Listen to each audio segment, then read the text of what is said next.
Bro, Las Vegas isn't ready for us. Gamble baccarat. Brown whites. Sex with a lady boy. We're gonna paint the town red, boy.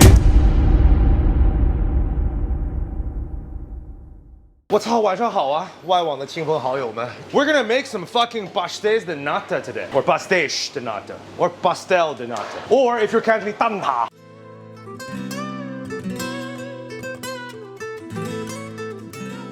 Egg tarts. One of the quintessential classics and favorites of slightly westernized southern China. It's what I would consider to be a great Cantonese classic, but most people would not feel that way. It is a puff pastry shell with a custard interior baked until auburn and patchy on top and just barely set in the middle. The texture is similar to a very loose Basque cheesecake and the flavor is heady, rich, and delicious. If you ask 10 cooks from 10 different places, you'll get 1,000 different answers because this is, without a doubt, in my opinion, one of the quintessentially little pastries to exist. Never before have there been more ways to make one stupid little thing where everyone insists their recipe is true. We're gonna start with the custard bake. My recipe is as follows. It is 1 egg yolk per 50 to 60 grams of literally anything else. That 50 to 60 grams can be your choice of sugar, cream, milk, water, whatever. It's entirely up to you. You can do pure cream if you want a more creme brulee texture. You can do all milk if you want to pretend like you're making a psychotic. My recipe is 8 yolks and 125-ish grams each of cream, sugar, and milk. If you want to buy yourself a safety, some insurance, you can use some cornstarch to set the mixture and it won't split as hard. The Portuguese would have done with flour. In Canton, most people cook with cornstarches and pure starch. I added 50 grams of cornstarch to set the mixture. I just used some of my liquids to cook out my cornstarch, then blended everything together, and I'm done. Now, on to the pastry.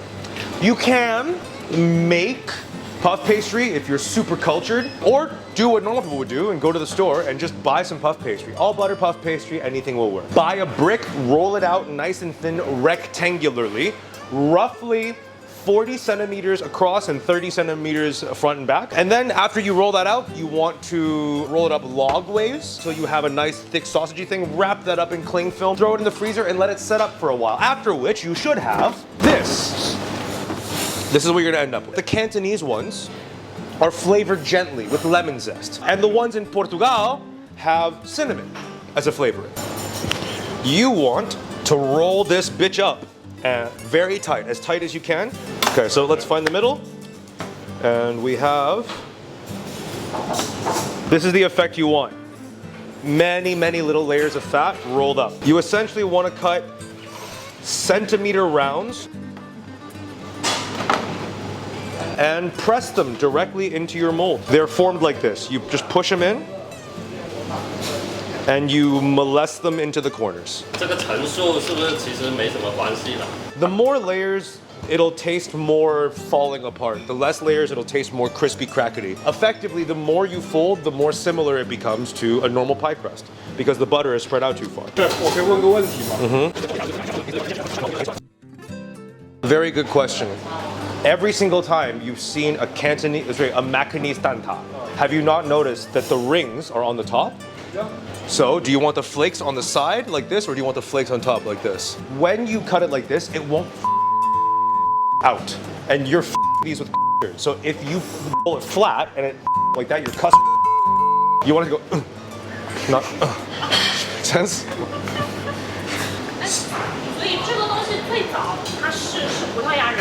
Yes, they started appearing in the 17th century, if I'm not wrong. And they weren't made famous until 1834 in a monastery, I believe. And the reason that they have a lot of egg yolks in them is because back in the day in Portugal, people used to starch their clothes with egg whites. So they ended up with a lot of extra egg yolks. So this was originally a way of getting rid of egg yolks. So in most cultures, egg yolks are considered like the expensive part of the egg.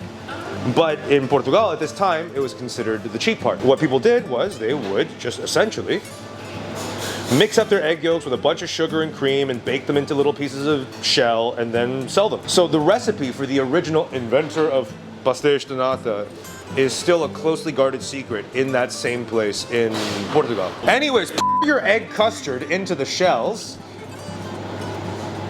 Just that much is fine. Don't go all the way to the top because it will rise. Okay. 有很多刚开始玩烘焙的姐妹就会买那个，然后倒一点。玩烘焙还买蛋挞液啊，这叫玩烘焙啊。这叫消费。这叫被烘焙玩。Oh god, I wish there was a way to translate that joke. That was actually really good. Fuck yeah, thank you for that. I needed that. That's the funniest thing I've heard all day, How. 你好像比起香港是不是更喜欢澳门啊？ Oh yeah, for sure. I don't consider Hong Kong fun. I think Macau is like my perfect idea of a weekend getaway. First of all, it's Vegas, but there's no brown whites. If you want to have sex with a lady boy between hands of blackjack, you can, or you can just go there and see the architecture and the sights. It's a great mixture of classical colonial architecture mixed with modernity, mixed with just debauchery, mixed with actual culture. Las Vegas, I don't consider it to be a cultured place.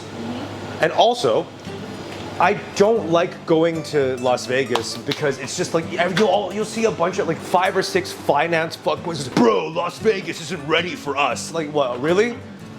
Really, Kyle? They're not ready for you to have 6 beers in the lobby and pass out at 11 p.m. in your hotel room because you didn't get laid? We're gonna paint the town red, boys. I hate that.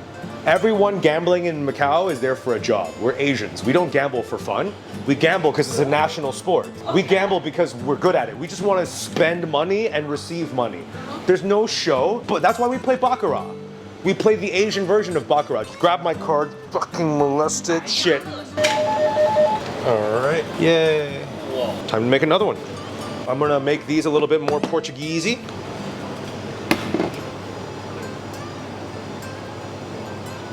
You've already put it in your mouth. What are you gonna do? Put it back?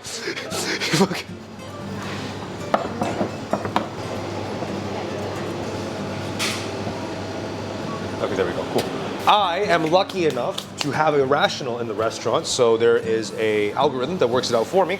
But if you don't have that, then feel free to set your oven to anywhere between 230 to 250 centigrade, which should be in the neighborhood of 450 to 500 Fahrenheit. Bake for 10 to 15 minutes, depending on how colored you like your egg tarts. Let it cool. It'll sink down. If you see cracks, don't worry about it. When these came out of the oven, they had really shitty, big, blistery cracks. And now that it's cooled down, they've sunken down, and you can barely tell that they're cracked. And this is the effect that you're gonna end up with. If you want perfectly geometric tarts, go buy them, because you're not gonna achieve that at home. I don't care how talented you are. It's not happening. You can see beautifully flaky layers, and this is the effect that you get from having a cross-cut section pushed into the mold. If this was flat in, it would like souffle out, and all of this would fall out of the shell.